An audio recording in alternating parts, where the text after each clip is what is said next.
I'm Sally Stanton and welcome to Snacks and Suitcases, the podcast packed with tips, tricks and real-life stories to make travelling with kids of all ages a whole lot easier and way more fun.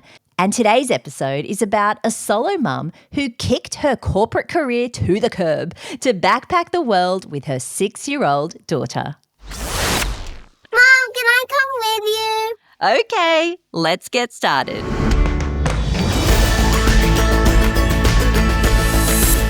I don't know if it's just the social media algorithm, but I feel like I'm seeing more families than ever ditching their daily routine and travelling the world non-stop. Whether it's a gap year before the kids grow up or just a long overdue trip, it feels like the dream of seeing the world with your children is more possible than ever. I mean, these days, so many of us can work remotely. I can podcast from anywhere in the world, although it appears just not at my own house because it's too noisy. But nearly 10 years ago, before flexible work was the norm, Evie Farrell, a solo mum from Sydney, did something pretty extraordinary. She packed up life as she knew it, left her job and set off to backpack the world full-time with her 6-year-old daughter Emmy. Just the two of them, a couple of backpacks and a whole world of adventure. What started as a 1-year trip turned into a brand new lifestyle, one that's still going strong today. Evie's travels led to a thriving career in travel writing and influencing, and she now even runs her own travel tour business. Today's episode is about how one solo parent took the giant leap and why it just might be easier than you think. So, if you've ever dreamed of showing your kids the world, or you're a single parent wondering if this kind of life is even possible, this one's for you. Hi, Evie. Thank you so much for joining me. I know you're a woman in demand right now. Have I got you in between trips? You have actually. Do you know what? When we finish talking this morning, I am going to go and step into my bedroom and pack my carry-on for my trip to Borneo. I'm heading off there tomorrow to host a women's trip. So I'm super excited to get on the road again. Can I jump in that suitcase too? Of course you can. And you're so popular right now that even the Wiggles want to talk to you, or they have. Yeah. I actually did an interview with them on their podcast, and my motto at the moment is, and actually it's my motto for life is, no matter how scared I am, I do the thing. And so it was a little bit intimidating jumping on to chat to the Wiggles on their podcast, but I did it and I really enjoyed it, and I shared some tips as well for traveling with small kids with them as well. Evie, being an kids TV presenter, I still have a bit of competitive rivalry with the Wiggles, so I'm a bit upset that they one-upped me with you. This will be way better, don't worry. No, but I love the Wiggles. They're amazing. Have you Googled yourself recently? No, I haven't. I don't have time to Google myself. Well, let me tell you, if you Google Evie Farrell, you'll find many articles, many of which, of course, you've written yourself because you are an excellent writer and travel influencer, and you have some great reads on Mamma Mia. Evie is the author of Backyard to Backpack. She was recently a comms professional in the corporate world. I mean, that sounds like more than a full-time job to me. Of course, she has her super popular Instagram account, Mum Pack Travel, and now she's the founder of a tour company called Mum Pack Trips. But most importantly, you are a mum to 15-year-old Emmy. Wow. Congratulations, Evie. You are killing it at life. This is like the boost that everyone needs. Thanks so much, Sally. But you should charge for this. Do I sound like a stalker knowing all these things? No, you sound like a great supportive friend. I love it.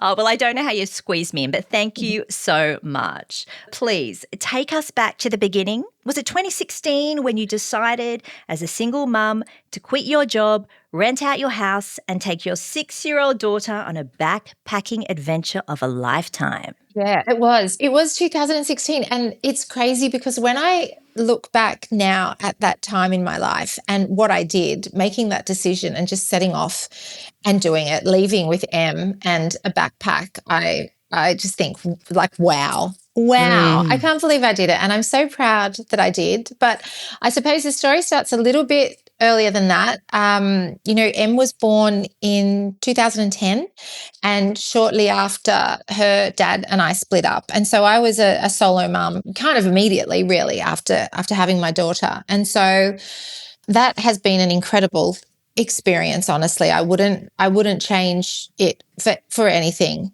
But it obviously did present certain challenges for me that I wasn't expecting. And the biggest one was how to get time with Em and how to still be able to work and provide for us. So I was working in the corporate world again, doing a job that I loved. I worked in issues management. My background is like PR journalism.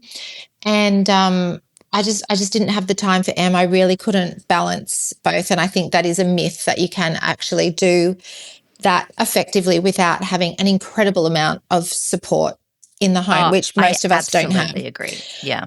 And so our first trip together, Em and I, actually, she was 3 months old and the relationship had just broken down. And so we went to Fiji. And then that kind of set the scene for trips that we would take over the next few years. I would work really hard, really long hours, and I'd take time with her to actually go and be completely devoted to her. So I had to take myself out of the routine and out of the norm and out of all of those external influences.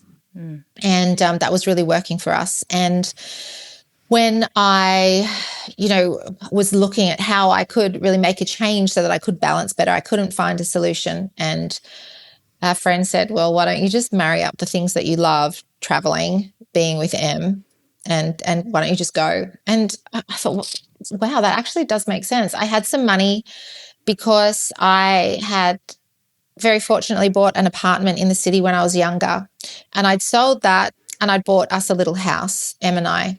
And when I remortgaged, I added a little bit of money on the top of that, which my savings, I was going to fix up the kitchen in this house. And I decided I would spend that money on travel instead. And in fact, it might seem crazy to people that that's the decision I would make, but I tried to spend that money on renos. I really did. I had people coming in and quoting me for the kitchen. I just couldn't do it. And I think I must have realized that I was searching for some kind of happiness or something. And I was thinking, well, I'll get the kitchen done and that will make this world of difference. And of course it wouldn't have. And as soon as I had this idea, as soon as this plan to travel came up, I was like, great, I've got no problem spending that money. Yeah. And that's what I did. It came naturally to you, so it was meant to be. It really was. It really was. And so we did a practice trip. Em and I took her because previously we'd been traveling to like Disneyland and doing kind of resort stays, that kind of thing. Said, well, if we go traveling, Em, and we'll get to spend every day together for the next year. That was the original plan, a year. We won't be traveling so fancy. So let's go and test it out. So we flew to Borneo and we stayed really cheap and we took local transport and we did local things, and she absolutely loved it. And yeah, we flew home and I started planning, and just a few months later we set off. Wow. So it was just a few months of planning, really. It had been about 6 months later we left. So I did, all the renting the house, packing up the house, trying to sort out school, telling my parents, telling my friends. I don't think anyone really believed me that I was going to do it. I mean, I think there's a lot of full-time and long-term travel going on now with families. And you know what? I wasn't the first one. It was all happening as well. But I think it's become more mainstream now because everyone shares and we can follow other people's adventures, and it's very inspiring.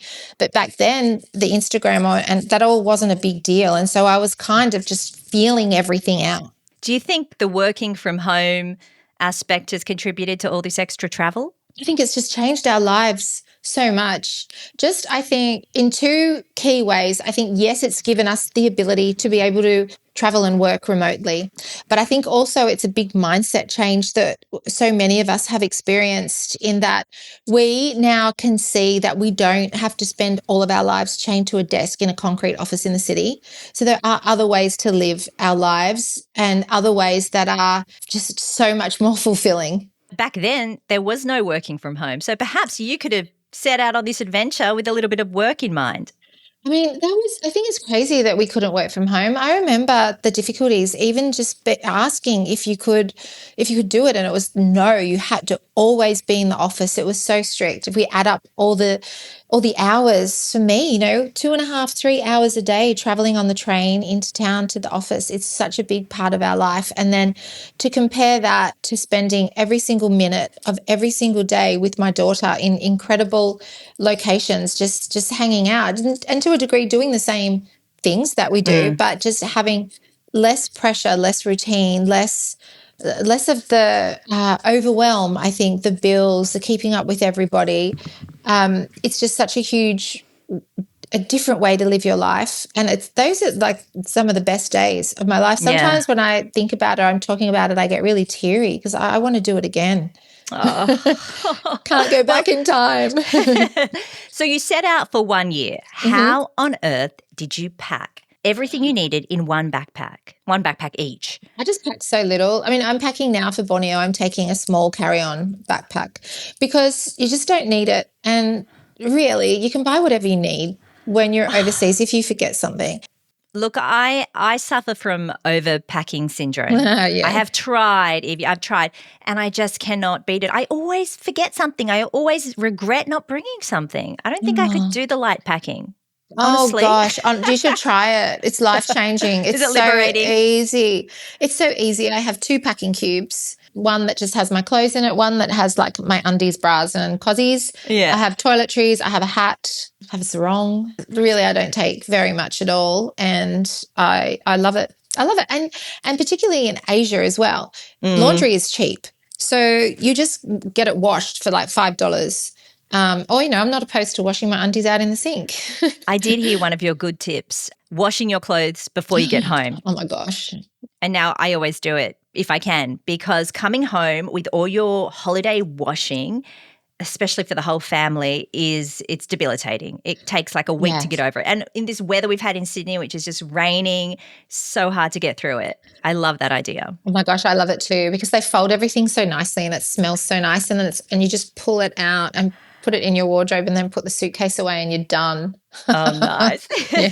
Okay, so when I told my friends I was chatting with you, they had 2 main questions. The first one you've pretty much answered, which is how did you fund the trip? How do you budget for it? Second one, schooling on the road. How on earth did you manage that? Because I have a lot of trauma related to homeschooling during the pandemic, and that was just kindergarten. So I don't know how you handled it for over a year. No, I didn't. It sucked. It was probably the only negative of the whole trip because I had these visions that I was going to be teaching my daughter and it was going to be incredible, and it was a nightmare. She just didn't want to learn, and I'm not really that patient. I'm more practical. I want to get in there. We have this work to do. Let's knock it over in an hour and let's get outside. No, she wouldn't do that at all. She would just purposely get things wrong. Lost my mind. So then I'd have to put a bit more effort in and come up with creative ways to get her to learn. But at the same time, it was frustrating to me. I had these pieces of paper that had to be completed, and I really appreciated distance ed, and the teachers were incredible, and Mr. Brown, who we dial into each week and have a lesson with, was awesome. There were also group classes, but we couldn't get to those sometimes, or a lot of the time actually because of the time difference. But sometimes Em was able to go into the group classes. But in terms of filling out the paperwork, it was a little bit frustrating to me because she was learning so much more just being outside. So we're doing maths at the markets. She's learning how to read maps and how to navigate, and she's learning to read from street signs and from reading information and counting shells and doing all that kind of thing. So in a way that it was quite difficult in that I could do the creative things, but sometimes I couldn't apply them to the work that we had to actually complete.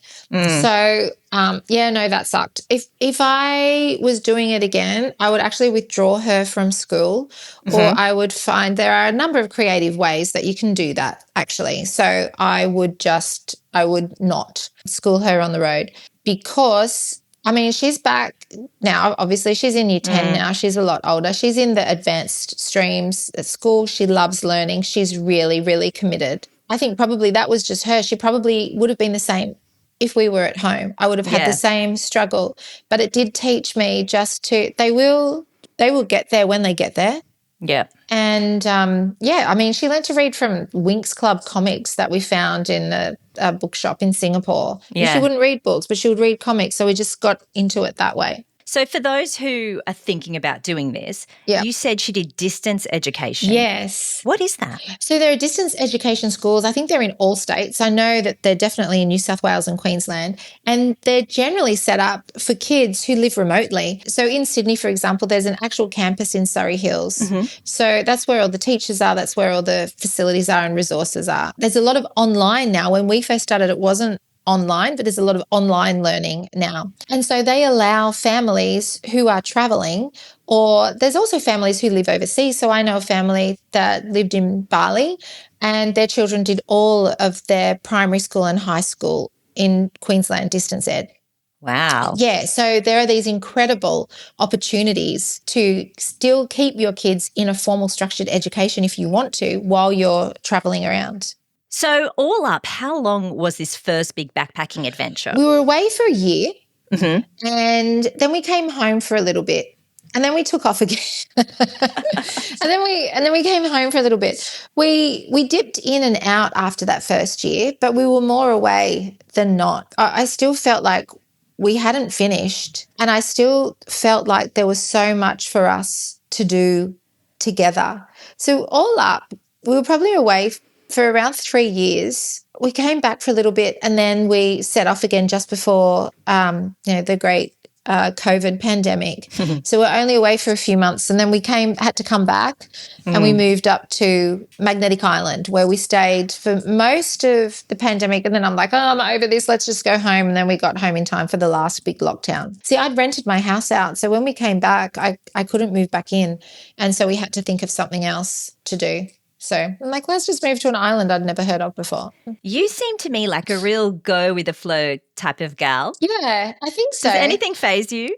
I try not to let it faze me. I really try not to let things faze me, because I think that's just such wasted energy. That's one of the things I try and teach Em. Like, we were robbed of everything in Spain. So You're kidding. After all of our time in Asia, where people say, oh, I'm so scared, or someone's going to kidnap my child, or that. Asia, for me, for our experience personally, we have had the most safest and supportive, beautiful experiences in Asia and never had a problem. And in fact, have always been really, really well looked after, especially as a mum and daughter. We went to Spain and we were there for a week, and our car, I just stopped to get lunch and our car was broken into. We came back and it was like, would have been Christmas for these thieves, because they'd broken the window, opened the car boot, and just taken our luggage, which was actually on wheels. And I had taken all of my gear, my drone, my computer, my big camera, my lenses, Em's iPad, everything. So everything was gone. But the big thing for me is, well, it's gone. Yeah. So let's just deal with it. And I didn't want to fall in a heap in front of Em. I want to model for her how to stay calm and how to be able to deal with crisis situations, because that's how you get through them. You can't fall apart. So we manage through that. And I guess that is how I try to be, because I don't want to get panicked. I don't want to be chaotic, and I always want to remain optimistic. And what about Emmy at the start of your travels? What was she like? Was she excited about it? Was she a little bit anxious? Because, kids can be completely fine, and then the day before you're about to fly, they might freak out about the flight, which they've never done before, but they love to throw curveballs. She was super excited. She's always been really excited. She just wanted time with me, because prior to leaving, we just didn't have time together. I know, in retrospect, when we're going through immigration and she was being such a pain sometimes, like maybe I can connect it with that. I just thought she was trying to annoy me. Kids, when they know, like, okay, this is the moment, take your hat off. Exactly. And then they're like, oh yeah, this is my time. I'm going to get mum now. No, she's always been great. She's always been really good to travel with, because she's up for anything. She's very adventurous, and I feel like that has continued through. When we came home the last time and settled back into our home here in Sydney, I was not happy about it, because I just didn't want to be here. I just don't feel free. Yeah. But I knew I had to do it for her. she didn't want to travel. She obviously wanted to reinvest her time, like invest her time back with her friendships. And so I'm like, okay, I understand that. And I backed right off and I thought, I just have to hope that she'll come back to me. And this year she's like been up in Vietnam with me when I was running my mum and teen trip. She came up and then she's like, oh, would it be okay if I stayed a bit longer? I'm like, okay, well, I've only put the visa date to the day you were leaving. So you're going to have to fly to Bangkok by yourself to get a new visa. She's like, okay, I'm off. I'm doing Wow. it. So she's back in, and I'm so happy. I'm so relieved.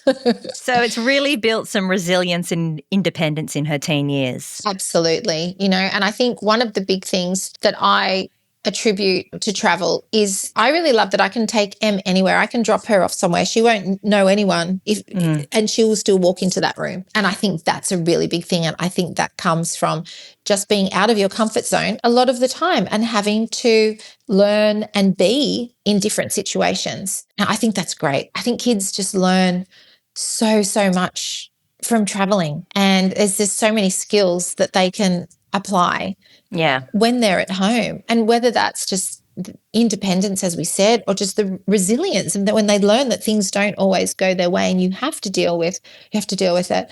Even just going to the airport, she's fine. She knows exactly what to do. She's comfortable talking to people. She's comfortable getting on the phone and ringing up and making an appointment, and all of these things that I think you have to have exposure, and we have to allow our kids to have that kind of independence and exposure to. And travel's a great way to do that.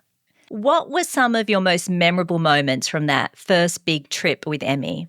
There are a couple of things I will never forget. One of them is, so I found this amazing lady who took really small groups up onto very deserted parts of the Great Wall of China.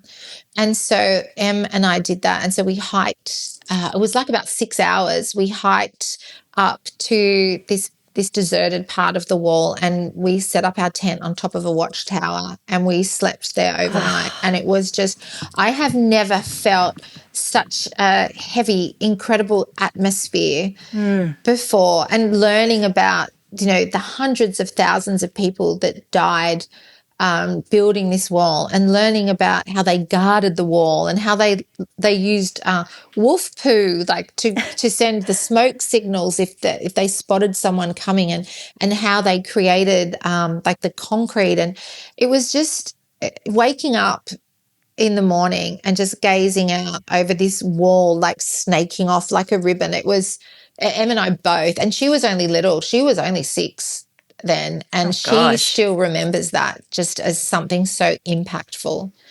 And I think the other big standout moment for me was we were sitting on the blue train, so like the famous blue train in Sri Lanka, and we were sitting in the doorway and we were going through, so it's like, the click, clack of the train and the movement, and we were going through tea plantations, and there were the women in their beautiful, colourful gowns picking the tea, and the long, like, grass was whipping our feet, and we were just sitting there holding hands, and just those experiences, those moments, it's like those feelings when you go, oh my God, this is what it's all about. This is it.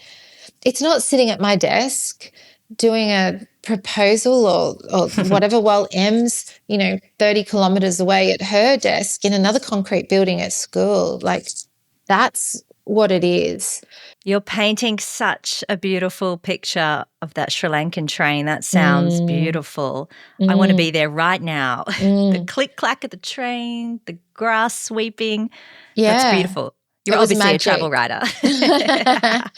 Yeah, well, that just sticks in my brain. I mean, I can just picture it, and it was very special. And we had so many of those moments. Yeah, what were some of your favourite countries to visit on that trip? Oh, I love it all of it. There's nowhere that I would say I've not enjoyed or I wouldn't go to. I think I was probably most surprised by China, because China is fabulously beautiful and the people are incredible. And I think China taught me to really only consider a country for its people, not what else is going on. We were walking down the street one day, and this shopkeeper came running after us to give Em an orange. Like, my God. Oh, yeah, that would never just happen so here. beautiful. And the nature there is just so incredible. I mean, I love the Philippines because the waterfalls and the snorkeling and the beaches. And Cambodia will always have my heart. That is just a very, very special place. I mean, honestly, I've not been anywhere that I didn't love. But I've spent a lot more time in Asia most recently than I have anywhere else. But I think I also do like the fact that in Asia, I can just chuck whatever I've got on and my carry-on and just really just, it's very casual, it's very loose, it's very easy. You're going to be angry at me, Evie, because do you know what? I haven't really been to many Southeast Asian countries. I've been to Singapore and Malaysia, but I haven't even done Bali. Yeah, I may be the right. only Australian who hasn't done Bali. But my main reason is because I really don't like humidity. Oh, It's the humidity that kills me. yeah, My is skin a doesn't big like it. My hair factor. nothing likes it. Oh, I'm the same. It is a bit of a struggle. There are cool seasons in Southeast Asia. There are, but sometimes it is sadly paired with that humidity as well, or it's like it's raining so heavily, and yeah, you've got to be quite picky with when you go. But there is something magical about Bali. What were some of your biggest challenges on that backpacking trip with Emmy? Well, schooling, as we talked about, was definitely the big challenge. Honestly, there wasn't anything else that had a major impact on me or that I would even think about. I was never lonely. People might think I'll be lonely traveling with your daughter. I was never lonely. I felt like I was just out there living my best life with my daughter and catching up on all that time that we haven't had together. Yeah. I was always safe. We didn't do anything silly. Even though I gave Em independence, we didn't go out late if we didn't know the area, and we were just very sensible. I just don't think for me there was anything more challenging than the schooling. And honestly, like other things, obviously I've got a 6-year-old with me, and sometimes the behavior can be annoying, but that's normal. That's going to happen whether we're at home or not. Yeah. So, and even money, I had my savings, I rented out my house, and then I started doing travel writing, and I started earning a little bit of money that way. And then we started getting hosted stays. So things worked out really well in that way too. Although I suppose sometimes I would balance how we traveled. So in order to save money or stick to a budget, we would stay in like cheaper guest houses, which in Asia are amazing. You can spend $25 and you've got a beautiful room that's serviced and a swimming pool and include breakfast. And if you're in Vietnam, probably a cooking class too. And we'd do that. And then maybe when I just needed a break, I'd pay for a couple of nights at a Shangri-La or somewhere that was 5-star with a kids club. And then we'd go and we'd hang out at the pool, and then I'd put Em in kids club and I'd say, like, I'll be back in 3 hours. I'm going to have a couple of wines. Yeah. And I just blow off steam and just chill. You do need time on your own. Or was that really, you didn't really notice that because you were so relaxed? I mean, it just happens. So you're traveling as well. So if we have a travel day, iPad comes out, book comes out, we've got our own time. And also, I suppose in the evenings, she'd go to bed, I could sit outside, read a book, whatever, just grab some time if I needed it. Like the resort stays were always great. Yeah, those kids club ideas. Excellent. And we lived in Hoi An in Vietnam for a little while. So I did have for a period, gosh, I think the first time we were there, maybe for 3 or 4 months, I put Em into international school. So she was in school. And so I had the time during the day, and I didn't even have to make lunch. Like it was all included. So it was so cool. The guest house we were staying at reserved us a bike with like a cushion seat on the back, and gave me the keys. So every morning we'd just go up and I'd have breakfast. I'd jump on the bike. Em would jump on behind me, and I'd ride her off to school, and we'd sing songs. It was so fun. And then she'd have the day at school, and she absolutely loved it. There were Australian teachers there. The classroom was really small. They could wear what they wanted. They kicked off their shoes. They'd give the teacher a hug as they walked into the class.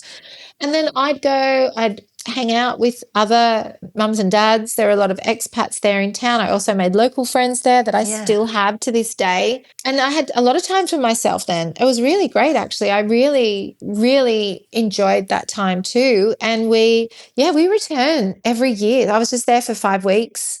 That's actually a really good option for families if they want to travel and explore, but they don't want to be on the road the whole time. When your kids are younger, you can put them into international school.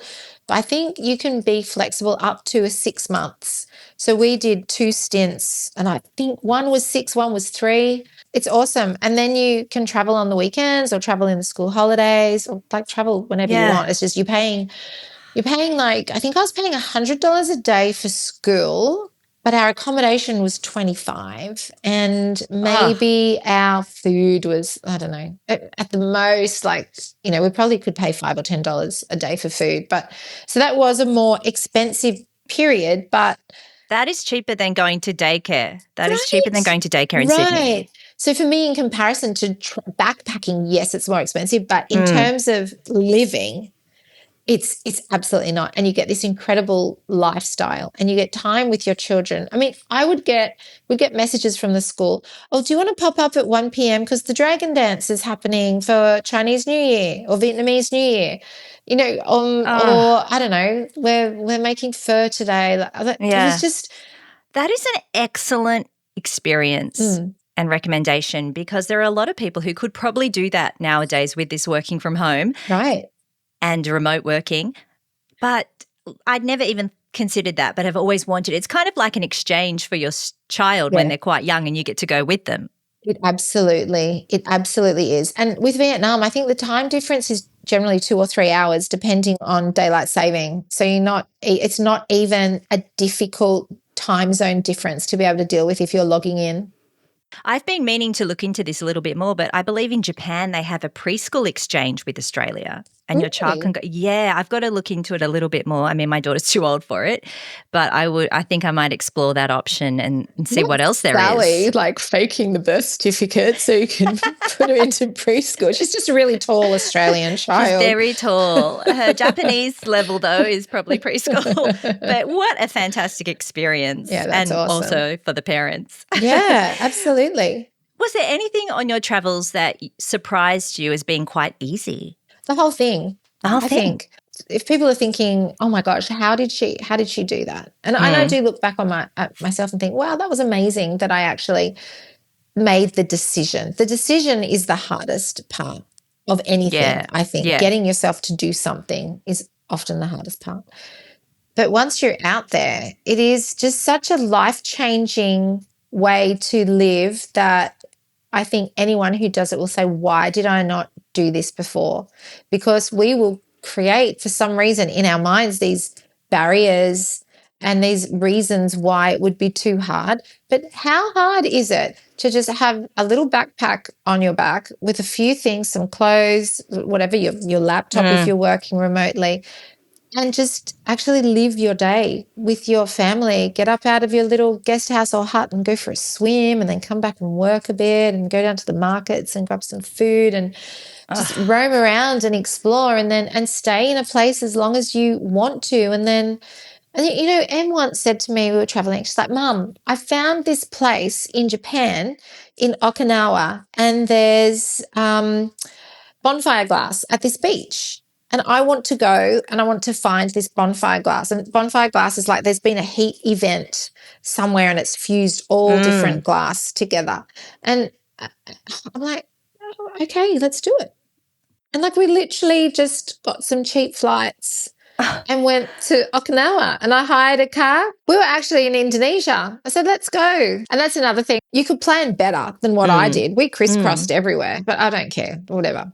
But you could obviously save money and go overland more and have a more direct route to places. But we did that, and that was awesome. And that was something she was interested in, and we found this bonfire glass, and it was so cool. And then we got to explore Okinawa, and we went to a few different islands, and I never would have done that or explored those southern incredible islands of Japan had she not found that and said, can we go? My grandmother is from Okinawa. That's where she was born. And I am yet to go there. It is on my list. I can't believe I haven't been there yet. You have to go there. It's really special. And the southern islands, we went to Ishigaki and Takatomi-jima and Iriomote, and they are just so beautiful. So beautiful. Now, your career looks to be evolving organically and perfectly, from mum and daughter backpacker to influencer to author to tour company founder with Mum Pack Trips. Did you foresee any of this? When I set out traveling, I definitely didn't. I think that I would be able to do some travel writing because my degree is journalism and I've worked in PR. But I feel like, I'm not generally like a woo-woo person, I suppose, but somehow I feel like when you are on that right path, like the doors just open and somehow things just transpired. And I've gone from, setting off on my travels, following my passion, to then being able to do that travel writing, and the social media stuff is fabulous, and having incredible experiences and being able to do things like staying at Club Med and going on cruises. We've been on these incredible cruises with Royal Caribbean that just, I don't know if you've cruised, but oh my God, it just makes life so easy. It's excellent for families. Yeah.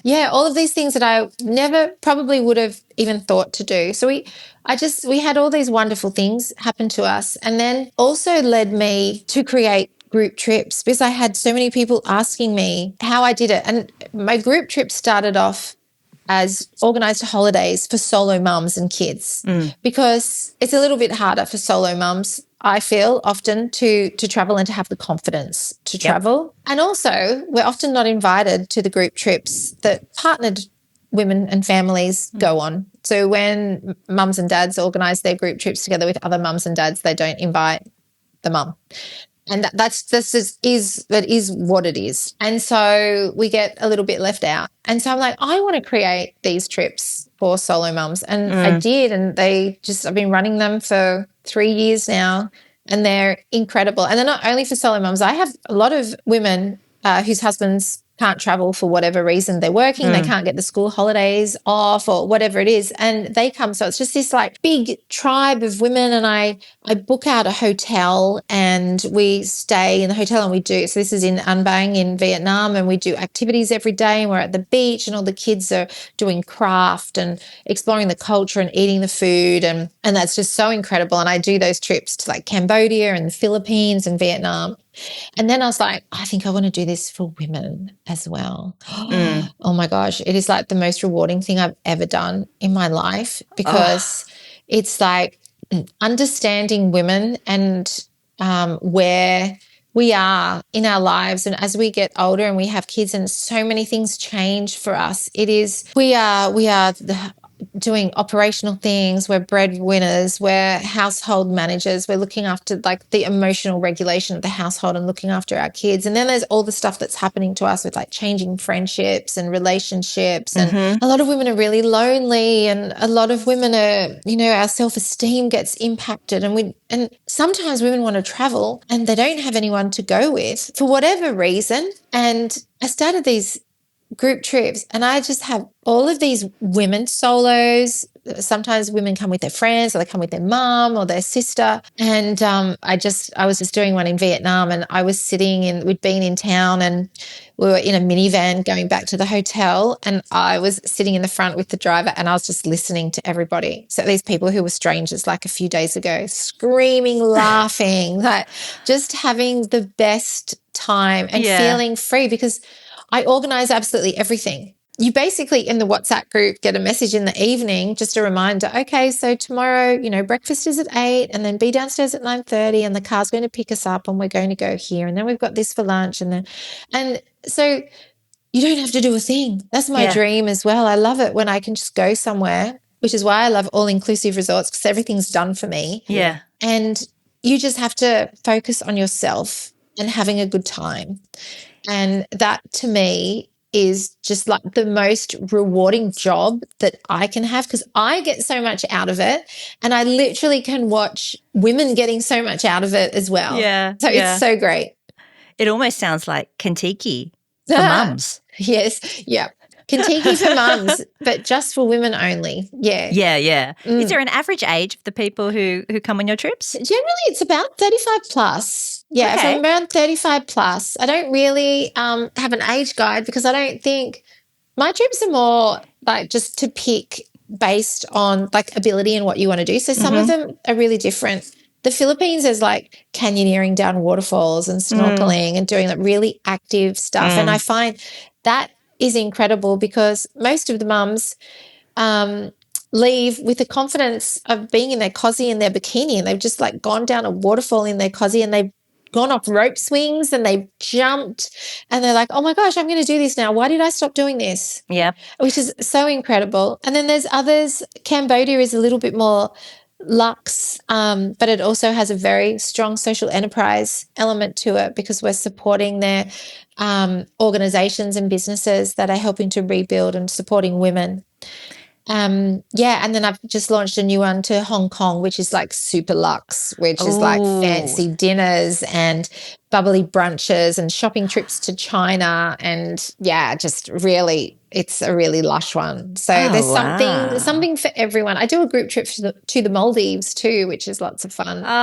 So, that'd be fancy. Yeah, it's good. It's good. I don't know if you can do Maldives on the cheap, can you? Well, you can actually. So you can stay at local islands, which Em and I have done. Didn't do it really cheap. The best way I think to do it is to balance it, have a resort stay, and then also have a local island stay. But my group trip goes to Club Med, and it works out to be it's generally for the 5 days, around $2,500. Okay. So for the Maldives, for everything included, like 2 snorkel trips a day, 3 meals, snacks, all your alcohol, everything. That included. is a way for women. So a lot of women come on this trip because the Maldives is a bucket list for so many people, but people think, oh, well, I need to be there with a boyfriend or a husband or a girlfriend or whatever. Yeah, it's a bit of a honeymoon island. You just come with me. Let's go and have fun together. So, yeah. Oh, wow. I used to be one of those people who didn't like resorts, all-inclusive resorts, until I had a child, and I started looking at Club Meds in France at ski resorts and the one in Japan. And I remember seeing your pictures just before the pandemic. I remember it really well because that's the first time I saw the Club Med because I like skiing. But, skiing is super expensive. And, bringing a child along who may want to ski, may not want to ski, depending on the day. Yeah. Club Med really has a great package. I've just been meaning to go to a Club Med ever since I saw your video way back then. It's incredible, actually. I'm not a ski person, and Em really wanted to learn to ski. And because I don't ski, then I feel like I kind of missed out on things. And then I didn't ski, and then I had a knee reconstruction from netball, and then I couldn't ski. And friends are all off skiing, and I'm like, well, I can't do that. And so when she was interested in skiing, I'm like, okay, I want her to have the skills so that when she's older, if friends are going skiing, she can go. But I didn't have any idea. How do I take my daughter skiing? What do I do? And I didn't want to impose and be like the just most annoying person to friends who do go away. And then I found that Club Med does everything. Like they even dress them. They dress the kids. I just have to take her down to Mini Club. Yep, we just arrived. We got the gear, went down to Mini Club. She got a locker. Everything went in there. We put the boots in another section. Each morning I would drop her off. They would get her dressed in all her gear, get her boots on, get her outside. Off she goes with the instructor and a little group of kids. They bring them in for lunch.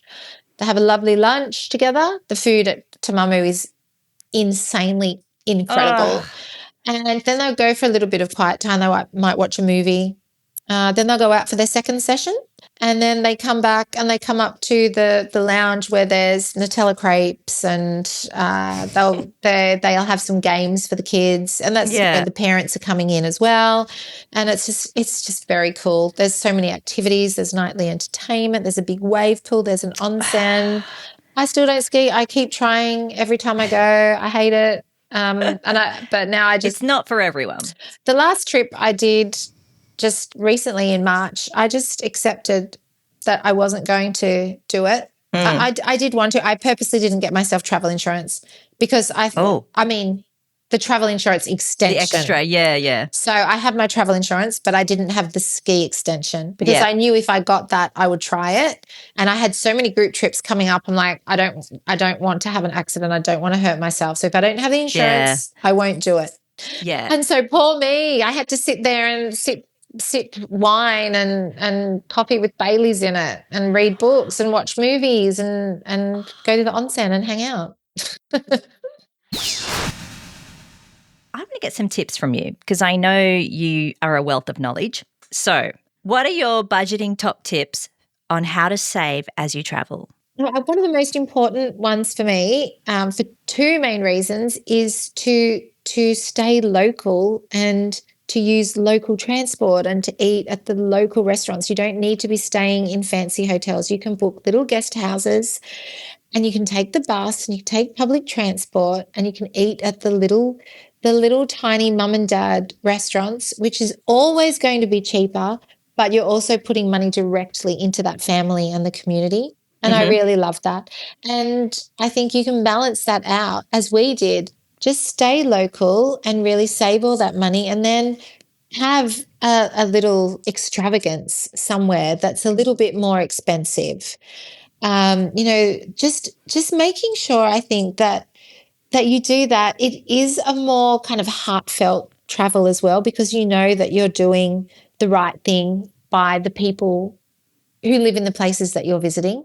Yeah. So, yeah, I really love that. There's other things you can do like taking overnight trains, for example. We just did a beautiful overnight train in Vietnam from Hanoi to Sapa. And it's great because it saves you a night of accommodation and you're actually having like a little experience. I love the overnight bus that you The did. overnight I bus. saw that on your Instagram. That was hilarious too. The sleeping bus. Gee, that was great. Yeah. I really loved that as well. I think going overland rather than flying saves a lot of money and you can do that quite easily in Asia, but you can also get really cheap flights too. One of the good things to do is to have your budget before you go so you know what your goal is each day and what you can afford and what you can't afford. Yeah. I try to have that, but I don't do it to the extreme where if Emmy needs something or something comes up that I'm like, no, that's not in the budget, we can't do it. But I just try to have a guide because then you know that you're being responsible and you're making sure that you can stay as long as you can or even longer if you can save a little bit more. Yeah, sometimes I need to practice that budgeting thing because I am very organized when it comes to trips. But with the budgeting, often I just close my eyes and hope for the best and go, I'll pay for it when I get back. Yeah. It's easy to do. And things like I always end up getting like coffee and things that I think, I probably shouldn't have that. But I mean, gosh, life's for living, right? So you have to, I think it's good to have a budget as a guide and just try and stick within it. But then if there's other things, like just do them as well because you want to have a great time. Talking about flights, I found that if you book some flights once you arrive in a country, so just say you're going to Japan and you want to go to Okinawa, booking from Australia, it's often going to be Qantas or JAL and ANA and you've got to book online from Australia. In Japan, if you book that flight from within the country, you can find even better deals, more airlines. It opens up a lot more options for you. And you can also use a VPN to do that too. So a VPN, you can set it to be that you're in the country. And also, I think it's ANA that has a discount for foreigners. So if you book flights with them, I think it's like 25% off. I think really? I can't remember if you have to be in the country when you book them. That's what I've done previously. Yeah. So there's a few really cool things. Have you heard of Peach Airlines? Yes, I have. Peach, We've flown with them. Oh, right. Yeah. Do they? I think they fly to Hokkaido, don't they? Yeah. Yeah. I don't know if it was Peach or another airline that we ended up on this Pokemon plane that was really There's a few like that. Yeah. There's a lot of airlines. I'm so trusting in Japan. I'm like, random Japanese airline I've never heard before, but it's Japanese. It'll be fine. Yeah. Usually their budget airlines are pretty good. Yeah. Now, this is called Snacks and Suitcases, so I better ask, any tips for picky eaters when you're traveling? Don't stress about it. There's always going to be rice. There's always going to be chicken. There's probably going to be like a pasta or something. And it's so good if your kids can develop a palate and if they're adventurous eaters. who cares? It's really not a make or break moment. Em was so fussy, like she was so annoying at first, and you just have to let them slowly try. She would not eat xiaolongbao. She The hated soup dumplings? Yep. And then, but we were actually in Taiwan in the original Din Tai Fung. And I think, you know what I find so offensive is that you can try to get your child to try a food for years and years and years and they refuse. And then a random stranger goes, oh, you should try that. And they go, oh, okay. And they do love it. it. Yep. And so I had many experiences like that with my daughter. She's only just started eating sushi as well, which I tried for really? years. And yep. So I feel like let them be. Yeah. You know, My it's daughter's just- very picky, very picky. But luckily she does like udon and sushi and tempura, all these Japanese things that I love. So that's Yeah. good. Emmy would have done so many long haul flights in her Yes. short 15 years. You must have some great tips for kids on those flights. The funniest thing about Em and travel, because she's been flying since she was so little, is she gets on a plane now and she falls straight to sleep. Oh, It's just a thing. Yeah. what about you? I do too. But I have a couple of champagnes first and then that really helps. Well, that's the tip. Yeah, that's the tip. I think like just having a lot of distractions is helpful. I am definitely not opposed to the iPad. Please bring headphones. Oh, I yeah. actually have to admit that when we first started traveling, she had her iPad. She didn't have headphones. So we must have really annoyed a lot of people. But yeah, please take headphones. But if that's what they need, that's what they need. But when they're little, I used to do those things like for Em, like just buy a lot of little presents and then wrap them up tight. So they have to Yeah. spend all that time wrapping. We've taken That's a good Play-Doh, those water pens, and you can just create a bag, like a little activity bag. You can buy them when they're already pre-filled, or just make your Yeah. own. Just get a bag and go down to the $2 store and just buy up a bunch of stuff and chuck it in there. And I would always pack snacks too, so I'd always take a little esky and put like some sausages. I love the little snack packs you can get just from Woolies that have the cheese and biscuits in them. Take some blueberries, some fruit, yogurts in the little squishy pack. Yep. And I'd always, when she was little, take that through for her because I wanted her to be able to eat that food that I'd prepared. And I think that's better for them on the plane as well. Load them up with snacks. Yeah. And, you can also, depending on how they're flying, if you're going overnight, pack their pajamas, put them in the pajamas, like just try and get some kind of sleep happening as well. I think the best tip is once you accept that it's not going to be the easiest flight of your life, you'll be fine, especially when they're really young, like when my daughter was 9 months and we went to America and she just wanted to move around the whole time. You've just got to accept it. And nobody complained to us about her. We survived and we'll do it again. Yes. And I think swings and roundabouts, the amount of annoying children that I put up with on flights before I had kids crosses out any inconvenience that my child might cause. Like we all go through it. And I think as adults, I think I've been more annoyed by people who drink too much on a plane than I have been by children. And even if, like I've been on a few flights where the poor little babies are screaming, crying because their ears can't equalize. I mean, I think we just have to be really accommodating of parents. My advice to mums and dads is please don't get stressed out. If your child is crying or upset or being annoying, please don't, because I'm going to speak on everyone's behalf. We don't care. And if you do care, that's not fair. But we don't care. Just look after your kids. Just don't get stressed out. Just do your best. Yeah. What about those families who bring a little present for everyone sitting around them? I hate that. I would never do that. With a passion. Because that's like, I don't know, I feel like that's saying that there's something wrong with, I get where they're coming from, but I hate it. I'm not doing that. I'm sorry, but what new mum has time for that? Exactly. To wrap up these cute little presents and you got to pay for them all? No. And the whole screaming baby, my sister who's a pilot said it's a good thing that the child is screaming because it actually allows them to open up the ear. Yeah. Yeah. So we want them to do that. Yeah. Nobody wants a little baby suffering. I've held babies for other mums. Like and I think that's a good thing to do too. Just be really helpful and be sympathetic rather than angry. Yeah. We all go, all parents will kind of have these experiences where it's out of your control. You know what it's like when your baby's crying, even your toddler's having a meltdown. There's often nothing that you can do. And the worst thing is just to start getting panicked and anxious and yeah. What is the best age for a backpacking adventure? I would say from 6 up. I think you can travel with your kids at any time because I think that they are going to be impacted by the world around them in so many ways, even if they can't articulate that to you, even when they're younger, just different sights, sounds, smells, lights, movement. It just affects their brain and their synapses, gets everything firing, and it's amazing for development. But if you want a little kid to be toddling along with you with a backpack and kind of having that extra interest in things to be out and about and exploring, I think from 6 was really great for us. Of course, you can do it younger. I mean, you know your kids. You could do it at any age and pop them, have them wear them.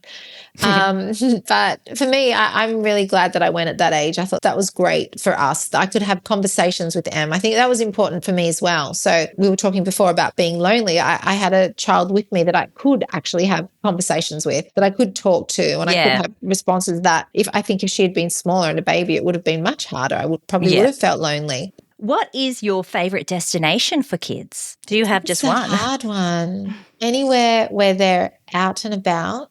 But do you know what? One thing that really annoys me is when people try and prescribe certain travel as being best for kids, and when they say, well, we only do backpacking, we only do adventure, we don't do theme parks, we don't do whatever. Just take your kids wherever you want to go. We do it all. We do luxury, we do Disney, we go on cruises, we stay in like hostels. We do it all. Everything is an experience. Everything is learning. Go and have fun with your kids. We get down to the core of it all. It's spending time and making those connections and having fun and building those relationships with your children and as a family unit. So whatever you can do together, that is what's right for you, and that's the best thing you can do. You can make a lot of things fun for kids that you wouldn't expect. I still remember we used to go camping a lot as a kid. That's why I think now I don't do it so much, because I was overexposed. Yeah. But I do have fond memories of going to this campground and playing on these 2 giant rocks, and my sister and I used to pretend they were our horses. And I still remember it so well. I love that. Kids are so creative. That's another thing I love about when you're traveling, because you have less pressure on you, that all of a sudden all this silliness comes back. And the amount of silly things that Em and I did and that we still have sayings about, and we still go, oh my gosh, do you remember blah, blah, blah. It's fun. It's so fun to just be silly again with your kids outside of this structure and routine and the pressures that we have when we're at home.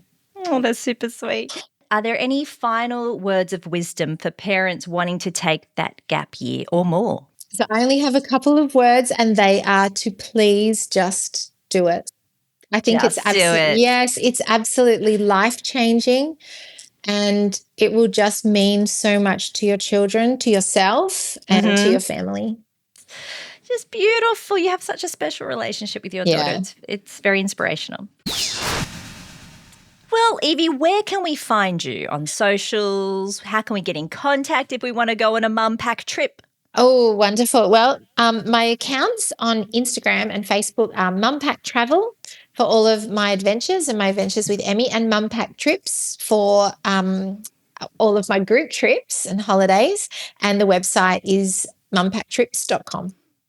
Excellent. Well, thank you so much. I've taken up a lot of your time. You've got to get packing for Borneo. So excited. Thank you so much for having me. Oh, you are welcome, and keep being you. Your Instagram is so funny. I'm going to track all your trips. You're raw, you're funny, you're informative, you're everything that we need on social media. So thank you so much. You're my hype girl. I love you. Thank you, Sally.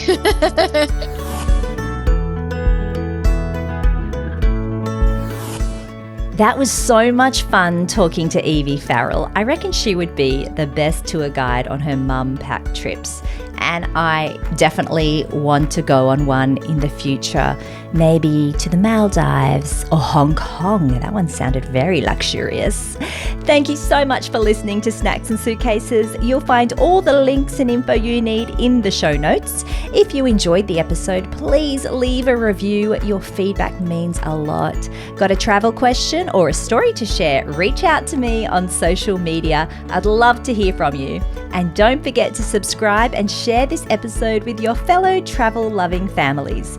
Until next time, happy travels. And don't forget the snacks.